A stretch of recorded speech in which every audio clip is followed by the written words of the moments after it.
Here's another one of these videos I thought you would find interesting. I sure have thought they were interesting, how they built homes in the early 1940s. And here you can see somebody setting the floor joists or the rim joists on concrete piers. So we got one over here, one here, another one here, and setting them here again. I'm not going to go into a lot of detail. I actually made this video once, and I was it was a little long, and main thing I'm kind of showing here are the pictures of the people instead of spend a lot of time narrating it. So here we got a guy with a small hammer, a 6-inch slide rule in his pocket there, and it looks like a combination square. And most of these people have some type of a pouch here or an apron. And almost everybody, I should say everybody does. I already reviewed the pictures. Everybody's got a hat on except for one guy painting at the end of the video. I thought that was interesting also. So attaching them to the little metal brackets that are sticking out here. And of course the bridging. I noticed that they didn't nail the bridging. It looks like they got the bottoms nailed, but they don't have the top. I'm guessing they nail the bridging once they get the sheathing on. Otherwise, it could force all of the joists to one direction. So if you put all the sheathing on, the 1x6 or 1x8, whatever it is, and you nailed all of joists in place, and then you nailed the bridging, then these things aren't going to move much. Again, nailing. More nailing. Of course, a guy with a handsaw. Interesting, huh? No power, no electrical cords out here. Nailing. Looks like we got a guy on the end cutting. I thought this was interesting. A guy with a hatchet. And looks like he whacked into the board here a couple of times and then now is chipping it out. The board here might have a crown in it. This one might be a little higher than this one. He's trying to flatten it out.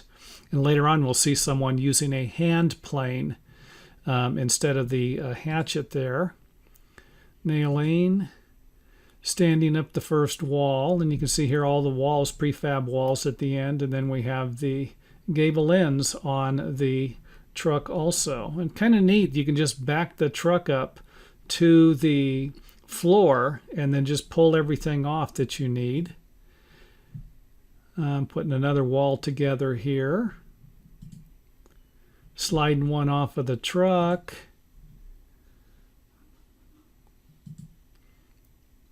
Someone up here, looks like they have some temporaries up here, but kind of looks like this guy's up here and they're holding the wall up. I don't know if this one right here, it doesn't look like this is attached to anything, but it could be attached to the corner wall here also.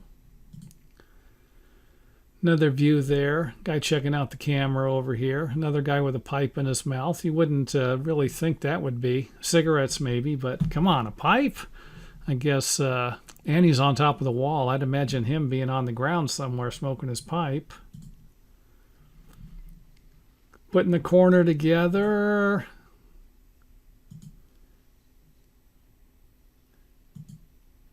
And here it looks like they're going to use some type of a hoisting system. You can see the pulley here and the ropes, and it's for to lift the gable ends up.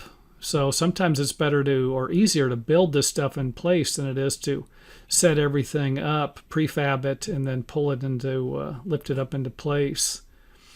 And again, you look at a lot of homes that are built today and they're not doing something like this. They are, I want to say at the same time, you know, these people don't have any electricity. There's nothing out here. So this might be the only choice, and it might actually be faster to do it like this than to prefab everything and, you know, have everything laid out and then you nail it all together. So progress, huh? When they make a little progress in the future, there they are. Kind of surprised that they were nailing it from the bottom up. That kind of surprised me, you know, why they wouldn't just be nailing it down. Some things I don't understand, but I'm sure they have their reasons.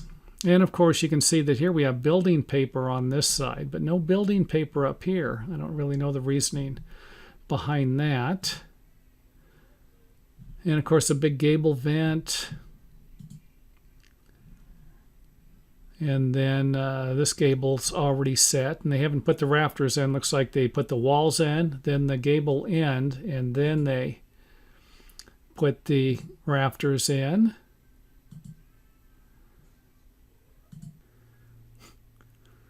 Looks like they're taking it down here, and they already got this set up here. And it looks like, if you notice here, we have a hand pump for water over here.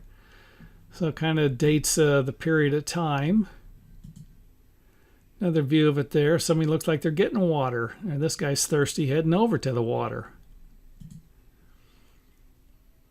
And of course setting the prefabricated, I'd like to call these roof trusses. Maybe these are the original roof trusses here. And you can see we have 1x4, it looks like, ceiling joists in here. That's kind of interesting. Everything's 1x4 except for the 2x rafters.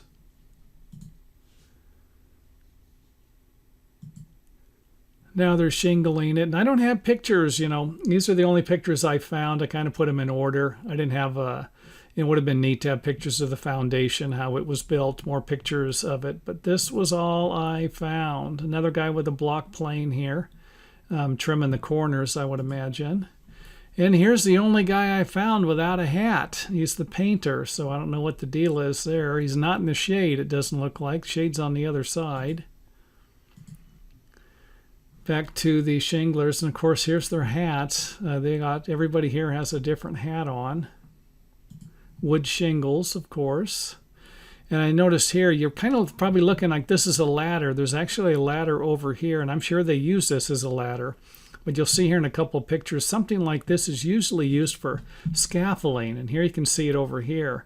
They have these little A-frames, and here's the scaffolding over here, probably for doing painting or nailing over here. Another one of these scaffolding braces here, or A-frames. And here they are lifting the porch and setting the prefabricated porch in place. And still getting it into position. And then once it's in position, looks like this guy's putting everything together. Someone actually holding a string to straighten everything out. And here you can see one of the pouches. This guy actually looks like he has a hard hat on. And probably fit into working today here, huh? This guy would be illegal. You have to have a hard hat on, I noticed. And here's the guy with the block plane, planing the joists, flattening them out, it looks like. Or he could be just planing a board here. He might be planing. I mean, here's the top of the decking right here, it looks like. So he could be doing something else and not flattening out the joist. On the blocks, it looks like. I say that. I might have had the blocks in already. And we are coming to the end of the video here, putting the screen porch together. And here's one of the family, the screen porched, and then the regular porch. And of course a chimney. And this is the last picture, a couple of happy people. Here's the outhouse. They called them privies back then. And some furniture the Carpenters might have made for them here. A couple of steps, potted plant, and a couple of happy people. So again, a pre-assembled house from the 1940s.